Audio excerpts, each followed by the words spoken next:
Hello dear. Welcome है आप सभी का बोर्ड ज्ञान अड्डा यूट्यूब चैनल में। आपने इस वीडियो पर क्लिक किया, इसका मतलब आप भी क्लास 12th में पढ़ते हैं।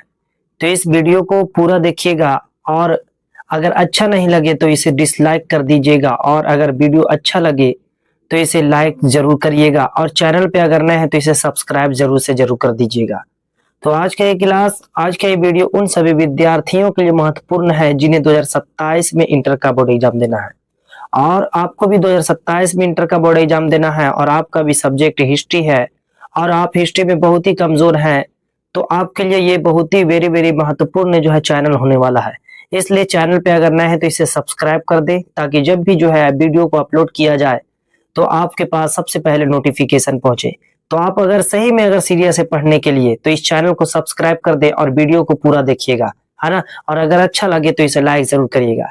मैं बतला दूं कि आज के इस वीडियो में क्लास 12th हिस्ट्री का चैप्टर 1, जिसका नाम है ईंटे मन के तथास्थ यानी हड़प्पा सभ्यता को देखने वाले हैं।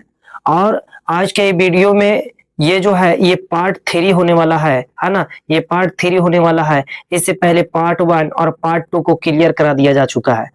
तो आपने अगर नहीं देखे हैं तो इसी वीडियो के डिस्क्रिप्शन में आपको चैप्टर 1 का पार्ट 1 और पार्ट 2 देखने को मिल जाएगा। तो आप लोग उसे देख लीजिएगा और उसके बाद इसे देखिएगा, तो आपको बहुत ही अच्छे तरीके से समझ में आ जाएगा। ठीक है, तो बिना समय को बर्बाद किए शुरू करते हैं आज का इस सेशन को। ठीक है, तो देखेंगे आज जो पढ़ने वाले हैं हम लोग, हड़प्पा सभ्यता में कौन कौन से जानवरों के साक्ष्य मिले हैं ये पढ़ने वाले हैं। हड़प्पा सभ्यता में निम्न जानवरों के साक्ष्य मिले हैं, जैसे बैल, बकरी, भेड़, सुअर की हड्डियां प्राप्त हुई है। इससे पता चलता है कि यहाँ के लोग ये सारे जानवरों को पाला करते होंगे। तो हड़प्पा सभ्यता में बैल, बकरी, भेड़ और तथा सुअर की हड्डियां प्राप्त हुई है। और यहाँ पुराने वैज्ञानिकों के अनुसार यहाँ के लोग पशुपालन किया करते थे, है ना। पशुओं को पाला करते थे, है ना। ये पशुओं को पाला करते थे और जंगली प्रजाति के जानवर जैसे हिरन यानी बारहसिंगा, भैंस और गेंडा की हड्डियों के जो है ना साक्ष्य यहाँ पास में देखने को मिले हैं। इसके अलावा मछलियों और पक्षियों की हड्डी भी यहाँ से प्राप्त हुई है। तो इसके अलावा यहाँ पास से मछली और पक्षियों की हड्डियां भी यहाँ से प्राप्त हुई है। कहाँ से? तो हड़प्पा सभ्यता से। इससे पता ये चलता है मेरे प्यारे भाई प्यारी बहन, इससे पता ये चलता है कि यहाँ के लोग ये सारे जानवरों को पाला करते होंगे। ठीक है, उम्मीद है कि समझ में आया होगा। आप लोग इसका स्क्रीनशॉट जल्दी से जल्दी ले लें। देखते हैं अगले पॉइंट की ओर। अगला पॉइंट है हड़प्पा सभ्यता में आभूषण, यानी हड़प्पा सभ्यता के लोग कौन कौन से आभूषण का यूज किया करते थे। तो हड़प्पा वासी आभूषण पहनने के बहुत ही ज्यादा शौकीन थे। बहुत ही लोग जो है ना आभूषण को पहना करते थे। स्त्री और पुरुष दोनों आभूषण पहना करते थे हड़प्पा सभ्यता में। और अमीर लोग सोने, चांदी और कीमती पत्थर से बने आभूषण पहनते थे। वहीं गरीब लोग पक्की हुई मिट्टी, हड्डियों और तांबे के बने हुए आभूषण को पहना करते थे। मतलब ठीक आज के जैसा जो है ना, आज के जैसे ही समाज जो है ना, आज से करीब 4700 साल पहले का लोग जो है ना जीवन जी रहे थे, है ना। वो आज के जिस तरीके से अभी के समय में बड़े लोग जो होते हैं वो ज्यादा जो है ना सोने चांदी का यूज करते हैं, और उसी तरीके से ठीक इसी तरीके से उस समय में भी जो अमीर लोग थे वो सोने, चांदी और कीमती पत्थर के आभूषण पहनते थे, और गरीब लोग मिट्टी और हड्डियों और तांबे के आभूषण पहना करते थे। अगला पॉइंट है हड़प्पा सभ्यता की विशेषताएं क्या थी। तो हड़प्पा सभ्यता की विशेषताएं की अगर बात करें तो हड़प्पा सभ्यता की सबसे महत्वपूर्ण विशेषता नगर योजना एवं वास्तुकला थी। यहाँ के लोगों का ये हड़प्पा सभ्यता का सबसे महत्वपूर्ण विशेषता नगर योजना थी, ये नगरीय सभ्यता थी। और यहाँ की वास्तुकला, लोगों के जो है ना हाथ में बहुत ही ज्यादा जो है ना टैलेंट बसा हुआ था, जिससे वो जो है ना बहुत सारे चीजों का चित्रण देखने के लिए मिलता है। इनके पास में बहुत ही अच्छे कला मौजूद थे। ठीक है, और यहाँ जो है ना, यहाँ की अगर बात करें तो यह सभ्यता कांस्य युगीन सभ्यता मानी जाती है। कांस्य युगीन सभ्यता। और एक चीज को याद रखें कि हड़प्पा सभ्यता को किस धातु का ज्ञान नहीं था। तो हड़प्पा सभ्यता वालों को लोहा का ज्ञान नहीं था, लेकिन ये कांस्य युगीन सभ्यता थी। यहाँ के लोग कांसे का उपयोग बहुत ज्यादा मात्रा में किया करते थे। यहाँ के लोग मुख्य रूप से व्यापार किया करते थे, है ना। क्या करते थे? व्यापार किया करते थे यहाँ के लोग। ठीक है, याद रखेंगे, स्क्रीनशॉट ले लें इसे आप जल्दी से। अगला पॉइंट है हड़प्पा सभ्यता से संबंधित नगर। है ना। कौन कौन से नगर? तो अब तक हड़प्पा सभ्यता से संबंधित 250 से अधिक स्थलों की खोज हो चुकी है। 250 से अधिक, याद रखेंगे। इनमें से 6 स्थलों की प्रमुख नगर माना जाता है। 6 स्थल को, यानी कि हड़प्पा सभ्यता में अब तक के 250 नगर की खोज की गई, जिनमें से 6 को सबसे महत्वपूर्ण माना जाता है। इसमें पहला है हड़प्पा, दूसरा मोहनजोदड़ो, तीसरा है धौलावीरा, तीसरा क्या है? धौलावीरा। चौथा फिर हो जाएगा क्या? चौथा है लोथल।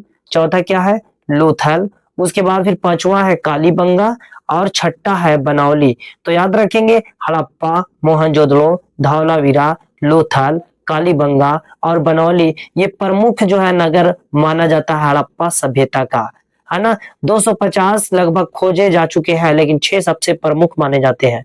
हड़प्पा एवं मोहनजोदड़ो से संबंधित तथ्य की अगर बात करें तो हड़प्पा सभ्यता के 2 प्रमुख है, यानी कि नगर हड़प्पा और मोहनजोदड़ो को माना जाता है। हड़प्पा सभ्यता के 2 प्रमुख नगर हड़प्पा और मोहनजोदड़ो को माना जाता है, याद रखेंगे। और वर्तमान समय में ये दोनों पाकिस्तान में स्थित है ना। ये दोनों कहाँ स्थित है? तो हड़प्पा और मोहनजोदड़ो, हड़प्पा और मोहनजोदड़ो ये दोनों पाकिस्तान में स्थित है, याद रखेंगे। हड़प्पा और मोहनजोदड़ो के बीच की दूरी की अगर बात करें तो 483 किलोमीटर दूरी पर है ना। हड़प्पा और मोहनजोदड़ो से दूरी अगर बात करें, जैसे यहाँ हड़प्पा है और यहाँ पास में मानिए कि मोहनजोदड़ो है, तो ये दोनों के बीच की दूरी कितनी हो जाएगी? तो बीच की दूरी कितनी है? 483 किलोमीटर, है ना। याद रखेंगे, दोनों के बीच की दूरी 483 किलोमीटर है और ये दोनों को प्रमुख शहर माना गया है और दोनों पाकिस्तान में स्थित है, याद रखेंगे। ये दोनों नगर सिंधु घाटी सभ्यता की जुड़वा राजधानी मानी जाती है। Most very very important point है ये, है ना। सिंधु का जो है ना, ये सबसे सिंधु घाटी सभ्यता का जुड़वा राजधानी माना जाता है हड़प्पा और मोहनजोदड़ो को, याद रखेंगे। हड़प्पा और मोहनजोदड़ो को सिंधु घाटी सभ्यता की जुड़वा राजधानी मानी जाती है। और हड़प्पा सिंधु घाटी सभ्यता की नगर योजना की अगर बात करें तो हड़प्पा सभ्यता में सड़कें और मकान बनने से पहले पूरे नगर की योजना तैयार की जाती थी। पूरे नगर की योजनाएं जो है ना तैयार की जाती थी। पहले सबसे पहले नगर योजना तैयार की जाती थी और नगर के समानता 2 भाग में विभाजित किया गया था। 2 भाग में ये बटे हुए थे। पहला ऊंचा वाला भाग जिसको दुर्ग कहते थे और दूसरा था निचला भाग जिसे निचला नगर कहा जाता था। तो हड़प्पा सभ्यता को 2 भाग में बांटा गया था, ऊंचा भाग जिसको दुर्ग कहते हैं और निचला भाग जिसको निचला नगर कहा जाता था। दुर्ग आकार में छोटा होता था, लेकिन जबकि निचला वाला जो था ये दुर्ग से की अपेक्षा जो है ना बड़ा था। दुर्ग किसको बोलते थे? तो ऊंचे भाग पर जो स्थित था ये छोटा था, लेकिन जो निचला नगर जो था ये बड़ा था। तो इसकी आकार इसकी आकार जो है ना ऊंचे भाग वाले जो थे जिसको दुर्ग कहते हैं उसकी अपेक्षा में निचला नगर जो है ना ये बड़ा था। निचला नगर क्या था? बड़ा था। और दुर्ग का निर्माण अक्सर ऊंचे टीले, पत्थर या पक्के आधार पर किया जाता था, जिससे करीब कह सकते हैं कि जिससे सुरक्षित रहे, है ना। और खुदाई से पता चलता है कि पहले सड़कें और नालियां बनाई जाती थी, उसके बाद घरों का निर्माण किया जाता था। पहले सड़क और नालियां बना दी जाती थी, उसके बाद जैसे कि यहाँ पास से पहले नाली बना दिया जाएगा, उसके बाद इसके ऊपर में जो है ना क्या, तो इसके ऊपर में फिर घर बना दिया जाएगा। इस तरीके से कार्य को किया जाता था। और अगला पॉइंट है सड़कें की अगर बात करें तो ये हड़प्पा सभ्यता की सड़क देखिए कितनी जो है ना शानदार देखने को मिल रहे हैं। तो ये हड़प्पा की सड़कें की अगर बात करें तो हड़प्पा सभ्यता की सड़कें जो है, सड़कें की बात करें तो हड़प्पा सभ्यता की सड़कें चौड़ी और सीधी होती थी और सड़कें एक दूसरे को समकोण 90 डिग्री पर काटती थी। कितने पर? 90 डिग्री पर। और सड़क के दोनों किनारों पर पक्की नालियां बनाई जाती थी। पक्की नालियां, यहाँ पास में सड़क है तो इसके किनारे पे नाली और इसके किनारे पे नाली बनी हुई थी। और सड़कें कैसी? तो 90 डिग्री पर जो है ना काटती थी, 90 डिग्री कोण पर जो है ये काटती थी। नालियों को ऊपर से पत्थर या पट्टियों से ढक दिया जाता था और ताकि सफाई आसानी तरीके से हो जाए, ताकि सफाई आसानी तरीके से कर दिया जाए। और जल निकासी प्रणाली की अगर बात करें हड़प्पा सभ्यता में किस तरीके से किया जाता था, तो जल निकासी प्रणाली की अगर बात करें हड़प्पा सभ्यता में दोस्तों, तो यहाँ पास में हड़प्पा सभ्यता में जल निकासी प्रणाली में हड़प्पा सभ्यता की सबसे बड़ी विशेषताओं में उत्कृष्ट जल निकासी व्यवस्था थी।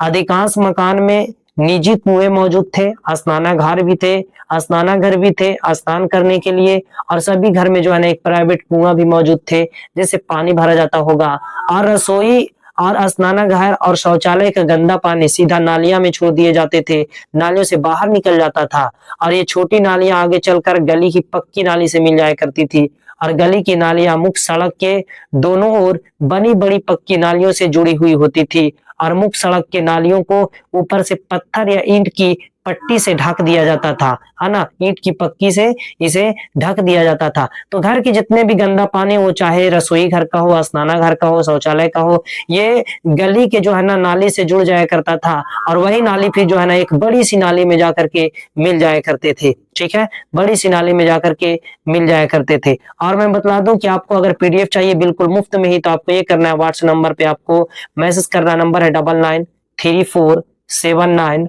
है ना, 6799। इस नंबर पे आपको व्हाट्सएप मैसेज करना, आपको बिल्कुल मुफ्त में ही पीडीएफ दे दिए जाएंगे। ठीक है, तो पूरे नगर के गंदे पानी को नालियों के माध्यम से शहर के बाहर निकाल दिया जाता था। नालियां ईंट और पत्थर से बनी होती थी और अंदर से प्लास्टर कर दिया जाता था, है ना, ताकि पानी को न रिस सके और आसानी से पानी दूसरी जगह पर बाहर यानी शहर से बाहर चला जा सके। नालियों की सफाई के लिए ढक्कन और चूना और जिप्सम का प्रयोग किया जाता था। इसके ऊपर ढक्कन लगे हुए थे। जब भी नाली को अगर साफ करना है, मानिए ऐसे अगर नाली बना हुआ है और इसके ऊपर में ढक्कन लगा है, तो जब भी अगर इसे साफ करना है तो हम सबसे पहले क्या करेंगे, तो सबसे पहले ढक्कन को हटा देंगे, उसके बाद फिर नाली को साफ कर दिया जाएगा। इस तरीके से प्रयोग में लाया जाता था। उसके बाद फिर हड़प्पा सभ्यता की अगर भवन की बात करें, तो हड़प्पा सभ्यता में मकान के निर्माण के लिए पक्की ईंट का प्रयोग किया जाता था। पक्की ईंट से मकान बनाया जाता था। ईंट आयताकार आकार की होती थी। ईंट का आकार कैसा था? हड़प्पा सभ्यता की ईंटों का आकार आयताकार। मकान किससे बने होते थे? पक्की ईंटों से। और यहाँ के भवन मजबूत, सुंदर और आकर्षक होता था। बहुत ही सुंदर और बहुत ही मजबूत हुए करते थे। बहुत ही सुंदर और बहुत ही मजबूत हुआ करता था। ठीक है, बहुत ही सुंदर और बहुत ही मजबूत हुआ करता था। और यहाँ मकान के दरवाजे और खिड़कियां सड़कों की ओर न खुलकर अंदर की ओर खुला करती थी, जिससे जिससे जो है ना, यानी कि क्या, तो गोपनीयता बनी रहा करती थी। मतलब घर के अंदर की ओर खुला करती थी, सड़क की बाहर की ओर नहीं खुला करती थी। अगला पॉइंट स्नानागार, है ना। स्नानागार जो कि बहुत ही महत्वपूर्ण पॉइंट है और ये एग्जाम में कई बार पूछ दिया जा चुका है, तो आप लोग याद रखेंगे इसे। महान स्नानागार कहाँ से मिले हैं? तो ये महान स्नानागार ये कहाँ से मिले? मोहनजोदड़ो से, है ना। कहाँ से? मोहनजोदड़ो से। ठीक है, याद रखेंगे। मोहनजोदड़ो का खोज 1922 में किसने? तो राखलदास बनर्जी ने, है ना। राखलदास बनर्जी ने, यानी कि आरडी बनर्जी ने इसका खोज किए थे। और ये अगर स्नानागार की बात करें तो दो तरफ से, एक इधर और एक इधर में सीढ़ियां बनी हुई थी, और इसके चारों ओर से जो है ना प्लास्टर और चारकोल की परत चढ़ा दी गई थी, ताकि जो है ना इसमें पानी को ना रिस सके। तो याद रखेंगे, महान स्नानागार के साक्ष्य कहाँ से मिले हैं? तो मोहनजोदड़ो से, है ना। कहाँ से मिले हैं? तो मोहनजोदड़ो से मिले हैं दोस्तों, याद रखेंगे। अब मोहनजोदड़ो से एक विशाल सार्वजनिक जो है ना, सार्वजनिक स्नानागार के साक्ष्य देखने को मिले हैं। विशाल सार्वजनिक साक्ष्य देखने को मिले हैं। कहाँ से? तो मोहनजोदड़ो से मिले हैं स्नानागार के अवशेष। और इससे पता चलता है कि लोग सामूहिक स्नान करते थे, मतलब एक साथ कई लोग मिल करके, एक से अधिक लोग मिल करके जो है ना स्नान किया करते होंगे इसमें, है ना। एक से अधिक लोग मिलकर के इसमें स्नान किया करते होंगे। और इस स्नानागार में एक साथ कई लोग स्नान करते थे। स्नानागार पक्की ईंट से बना था और इसे जलरोधी बनाया गया था, जलरोधी, ताकि पानी के रिसाव को रोक सके। स्नानागार के पास पानी भरने और निकालने की उचित व्यवस्था यहाँ थी, ताकि पानी को आसानी से स्नान करने के बाद बाहर निकाल दिया जाए। ठीक है। और हड़प्पा सभ्यता की सामाजिक, धार्मिक और आर्थिक जीवन क्या था? हड़प्पा सभ्यता का धार्मिक, सामाजिक और आर्थिक जीवन क्या था? तो पहले देख लेते हैं सामाजिक जीवन को। तो सामाजिक जीवन में हड़प्पा सभ्यता का सामाजिक जीवन उन्नत और सुव्यवस्थित बहुत ही अच्छा था, बहुत ही अच्छा था। लोग आपस में बिल्कुल मिलजुल करके रहा करते थे, बिल्कुल तरीके से मिलजुल करके जो है रहा करते थे। लोग आपस में मिलजुल कर रहते थे और उनका जीवन सुखी और सुविधा पूर्ण हुआ करता था। किसी प्रकार की कोई टेंशन परेशानी नहीं हुआ करती थी। लोग आपस में मिलजुल कर रहते थे। और उत्खनन से बड़ी मात्रा में मिली वस्तुओं से यह संकेत मिलता है कि परिवार व्यवस्था यानी कि क्या थी, तो सुदृढ़ थी, पूरी अच्छी तरीके से लोग रहा करते थे। और अगर बात करें कि प्रमुख विशेषताएं, है ना, प्रमुख विशेषताएं, सामाजिक जीवन की प्रमुख विशेषताएं की अगर बात करें कि हड़प्पा सभ्यता की सामाजिक जीवन की विशेषताएं क्या है, तो विशेषताएं में हड़प्पा सभ्यता के लोग शाकाहारी और मांसाहारी दोनों थे, दोनों प्रकार के लोग थे, दोनों प्रकार के भोजन किया करते थे। खुदाई से प्राप्त मुद्राओं और मूर्तियों से ये पता चलता है कि लोग मिलजुल यानी कि मिले जुले वस्त्र पहनते थे, मिले जुले वस्त्र पहना करते थे। और केश विन्यासी जो है ना, यहाँ पास में केश विन्यास प्रचलित थी। लोग जो है ना क्या करते थे, तो अपने स्त्रियां बालों को जो है ना सलीके से क्या जूड़ा बना लिया करती थी, सलीके से क्या करती थी, जूड़ा बना लिया करती थी। और पुरुष लंबे बाल तथा दाढ़ी और मूछ रखा करते थे, पुरुष लंबे बाल और दाढ़ी मूछ रखा करते थे। स्त्रियां क्या है कि सलीके से जो है ना जूड़ा बना लिया करती थी, ठीक इस तरीके से दोस्तों, ठीक है, जूड़ा बना लिया करती थी। और पुरुष यहाँ के लोग क्या थे, तो पुरुष लंबे बाल और दाढ़ी रखा करते थे। और लोग आभूषण के बहुत ज्यादा शौकीन थे, आभूषण पहनने के बहुत ज्यादा शौकीन थे। यहाँ की स्त्री पुरुष दोनों आभूषण पहना करते थे। और कंठहार, कंगन, झुमके, कड़ा, अंगूठी, करधनी आदि लोग जो है पहना करते थे। और श्रृंगार प्रसाधन का भी प्रयोग यहाँ पास में होता था। महिलाएं काजल, चूर्ण आदि का उपयोग किया करते थे, महिलाएं काजल भी लगाया करती थी। शीशे, कंघी और तांबे के दर्पण का प्रयोग में लाया जाता था। अभी के समय में हम लोग शीशा को देखते हैं, उस समय में भी लोग शीशे का जो है ना प्रयोग करते थे, कंघी का प्रयोग करते थे। शीशे की जगह पर जो है ना तांबे के दर्पण का प्रयोग किया जाता था। हड़प्पा सभ्यता में तांबे का दर्पण का प्रयोग किया जाता था। और कंघी का भी जो है ना क्या, तो और कंघी का भी यहाँ पास से प्रयोग किया जाता था। ठीक है दोस्तों, याद रखेंगे। और यहाँ चंदुद्रों से लिपस्टिक, है ना, चंदुद्रों से लिपस्टिक जैसे पदार्थ के प्रमाण मिले हैं। पता चलता है कि लोग यहाँ के लिपस्टिक को भी लगाया करते थे। और आभूषण मूल्यवान पत्थरों, हाथी के दांत, हड्डी और शंख से बनाए जाते थे। आभूषण किससे, तो आभूषण मूल्यवान यानी महंगे पत्थर से, हाथी के दांत से, हड्डी से और शंख से बनाया करते थे। मिट्टी और धातु से बने बर्तनों का व्यापक उपयोग यहाँ पास में देखने को मिला है। तो व्यापक मिट्टी से बने बर्तन का उपयोग किया करते होंगे। और फर्श पर बैठने के लिए पटरे और तथा पलंग व चरपाई का भी प्रयोग किया जाता था। अभी के समय में जिस तरीके से हम लोग देखते हैं कि अभी के समय में जिस तरीके से लोग जो है ना क्या पलंग और चौकी का प्रयोग किया करते थे, ठीक उसी तरीके से उस समय के लोग भी जो है ना इसका प्रयोग, बेड का प्रयोग करते थे इस पे बैठने के लिए। ठीक है। और नृत्य करती हुई मूर्ति, यानी कि नृत्य मतलब नाचती हुई मूर्ति, नाचती हुई, है ना, क्या करती हुई, नाचती, नृत्य करती हुई मूर्ति से यह संकेत मिलता है कि नृत्य मनोरंजन का प्रिय साधन था। लोग मनोरंजन के लिए नृत्य किया करते होंगे। और लोग गीत संगीत में भी रुचि रखते थे। पता ही चलता है कि हड़प्पा सभ्यता के लोग नृत्य करते थे और गीत संगीत में भी बहुत ज्यादा रुचि रखते थे, लोग गीत भी गाया करते होंगे। और दूसरा है धार्मिक जीवन।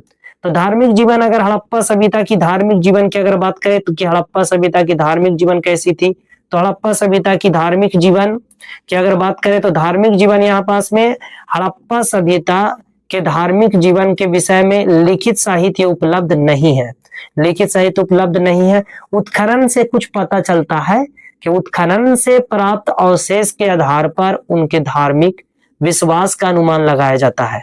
उनके धार्मिक के कौन सी धर्म पर किस तरीके से, तो उनके सिर्फ धार्मिक विश्वास का ही पता चलता है। और इसके लिए किसी भी प्रकार का लिखित साहित्य पता नहीं है। उत्खनन से सिर्फ जो है ना ये देखने को मिलता है हड़प्पा सभ्यता के लोगों का धार्मिक जीवन। ठीक है दोस्तों, हड़प्पा सभ्यता के लोगों का धार्मिक जीवन। और मैं बतला दूं कि ये जो यहाँ के लोगों का धार्मिक जीवन जो था, ये लोग जो है ना सिर्फ विश्वास रखा करते थे, क्योंकि यहाँ पास में जो है ना लिखित साहित्य तो मिला ही नहीं, तो इसके धार्मिक जीवन के बारे में कुछ ज्यादा जानकारी देखने को नहीं मिलती है। तो दोस्तों ये था आज का वीडियो और ये था पार्ट 3, है ना, ये था पार्ट 3। तो आपने अगर पार्ट 1 और पार्ट 2 को अगर नहीं देखे हैं तो पार्ट 1 और पार्ट 2 का देख ले। और ये चैप्टर 1 का पार्ट 3 है और चैप्टर 1 का ही पार्ट 1 और पार्ट 2 को आप लोग इस वीडियो के डिस्क्रिप्शन में जाकर के पार्ट 1 और पार्ट 2 को देख लेंगे। उसके बाद इस पार्ट 3 को अगर देखेंगे तो आपको बहुत ही अच्छा लगेगा। ये पार्ट 3 था, तो पार्ट 1 पार्ट 2 को आप लोग देख लें। और आज के लिए इतने ही, मिलते हैं अगले वीडियो में, अगले पार्ट 4 में चैप्टर 1 का पार्ट 4 में मिलते हैं। तब तक के लिए चैनल पे अगर नए हैं तो सब्सक्राइब कर लें, और वीडियो अगर अच्छा नहीं लगा है तो इसे डिसलाइक कर दें, और अगर अच्छा लगा है तो प्लीज इसे लाइक जरूर कर दीजिएगा, और चैनल पे अगर नए हैं तो इसे सब्सक्राइब जरूर कर दीजिएगा। मिलते हैं अगले पार्ट 4 में, और तब तक के लिए पढ़ते रहिए, मस्त रहिए, स्वस्थ रहिए। जय हिंद, वंदे मातरम।